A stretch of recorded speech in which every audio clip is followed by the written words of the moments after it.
So many guests invite us, here are writ. I will, my lord. And, Sirrah, go hire me 20 cunning cooks. Oh, you shall have none else, sir, for I'll try if they can lick their fingers. What? How canst thou try them so? Oh, marry, sir, 'tis an ill cook that cannot lick his own fingers. Therefore, he that cannot lick his fingers can't stop with me.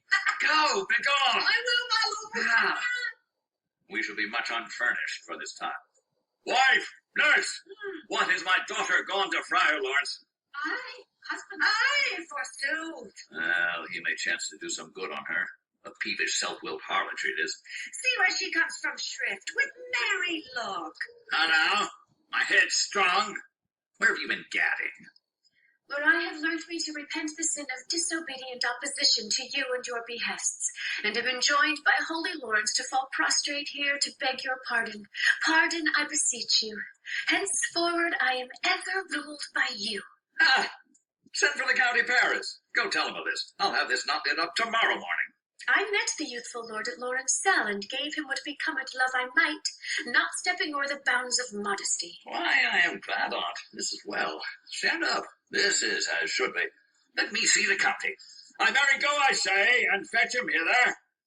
Now, before God, this reverend holy friar, all our whole city is much bound to him. Nurse, will you go with me into my closet to help me sort such needful ornaments as you think fit to furnish me tomorrow? No, not till Thursday. There is time enough. Go, nurse, go with her. We'll to church tomorrow. Go on, Cherub. Go on. We should be short in our provision. 'Tis now near night.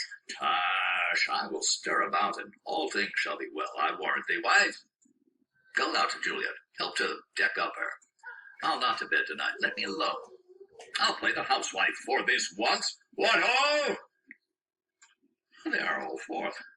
Now, I will walk myself to County Paris to prepare him up against tomorrow.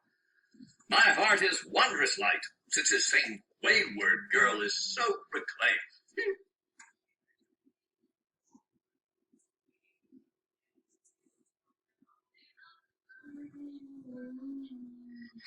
Or these, my cherub. Aye, those attires are best.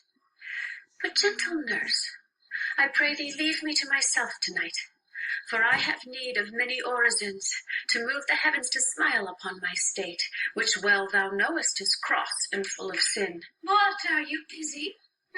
Need you my help? No, madam, we have called such necessaries as are behooval for our state tomorrow. So please you, let me now be left alone, and let the nurse this night sit up with you. For I am sure you have your hands full all in this so sudden business. Good night. Get thee to bed and rest. Thou hast need. Come, my lady. Good night, my lamb. Farewell. God knows when we shall meet again.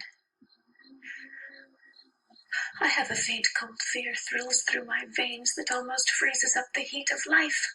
I'll call them back again to comfort me. Nurse! What should she do here? My dismal scene I needs must act alone. Come, Vial. What if this mixture do not work at all?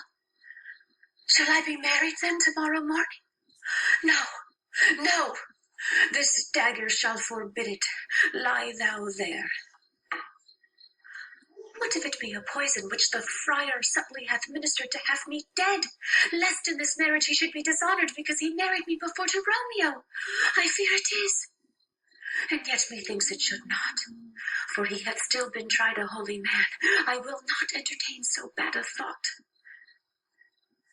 How if, when I am laid into the tomb, I wake before the time that Romeo come to redeem me? There's a fearful point. Shall I not then be stifled in the vault, to whose foul mouth no healthsome air breathes in, and there die strangled ere my Romeo comes?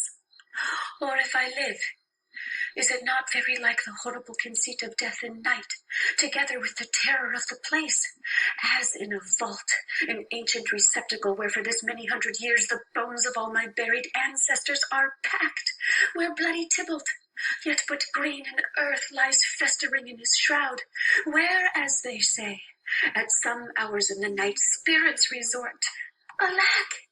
Is it not like that I, so early waking, what, with loathsome smells and shrieks like mandrakes torn out of the earth, that living mortals hearing them run mad?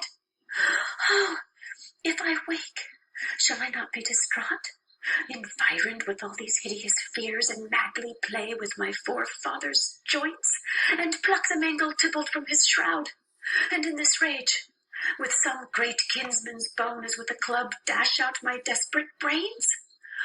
Oh, look, methinks I see my cousin's ghost seeking out Romeo, that did spit his body upon a rapier's point. Stay, Tybalt, stay! Romeo, I come. This do I drink to thee.